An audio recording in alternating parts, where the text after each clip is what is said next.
So today I'm going to give an overview or a review actually of where we've been over the past 10 months. All year we've been working with the Paramis, with the 10 perfections, the virtues, the wholesome, healthy qualities of character that the Buddha is said to have perfected on the way to becoming a Buddha. The list came about actually after his death, when senior monks went back and they reflected on the qualities that the Bodhisattva, Siddhartha Gautama, had as a person and specifically developed to the point of perfection in order to bring about Buddhahood.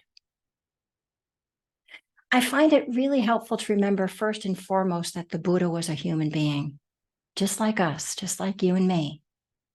He wasn't a god, not with a capital G or a small g. No, it's said that in many lifetimes before becoming a Buddha, there were these essential qualities of character that he kept cultivating to the point that they became innate in him, that he no longer had to work to bring them forward.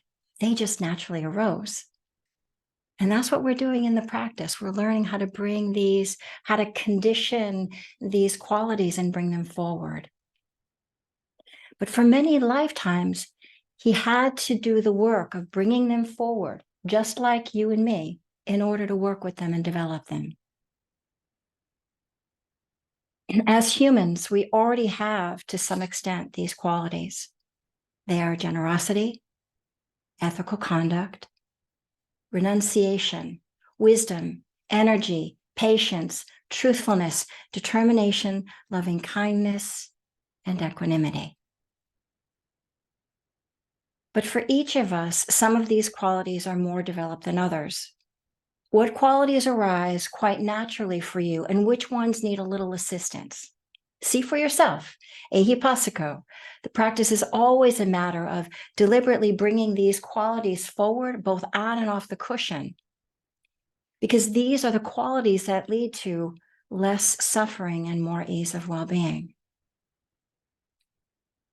What makes these qualities special, what makes them transformative, is when we engage them mindfully, with compassion and skillful means. In other words, we are not practicing them to reinforce our ego, to assure ourselves that we're good people. No, no, no. We're actually training our hearts to not be fickle with goodwill. We train the heart-mind, the chitta, to discern how best to relate given the circumstances. So these paramis are actually an easy way for us modern day folk to bring forward the practice of mindfulness in our everyday life. They offer a nice framework for developing the right attitude toward whatever activity we're doing or whatever relationship we're in. In fact, this is exactly what I did for the first year of my 4-year retreat. I worked with the paramis.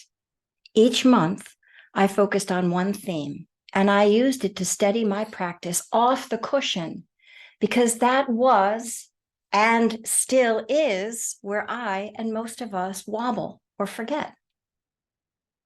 Having a theme and many Post-it notes I could use to keep remembering to return to the theme, that's what helped. Because the hardest part of the practice is remembering to remember. Post-it notes have been my helpful way of staying the course, of staying connected to the practice. The paramis provide a much more reliable way of measuring accomplishments in our life. Often we think of accomplishments as our productivity. That's what we're taught anyway, or like what we have done for others lately. Rarely, though, do we measure up to our own or somebody else's expectations. But these are wholesome qualities of character that are already there to some degree, that now we're going to keep learning to refine and develop. We know in our own heart, we know from inside when we've been generous, when we've been honest, kind, or compassionate. No one needs to tell us that. It's nice to hear, but The truth is that we know in our hearts when we have acted selflessly, without thought of personal gain, but simply because it felt like the right thing to do. Acts that wisely come from the heart, that is unattached to preference or personal gain, they do not leave the residue of worry, regret, or pride. That's why they're called perfections. Perfections are virtues of character. They don't leave worry, regret, or pride in their wake. These qualities are really quite practical. They are what we need to get through the day with some semblance of ease and well-being. And as I say, they're already accessible to us to some degree.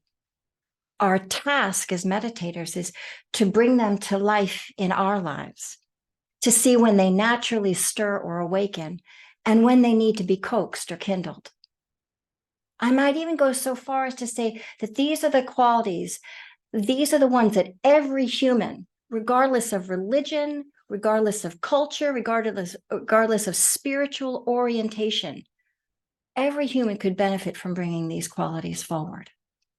They bring about peace of mind, peace of heart, peace in the heart-mind, the chitta, in the inner landscape of this.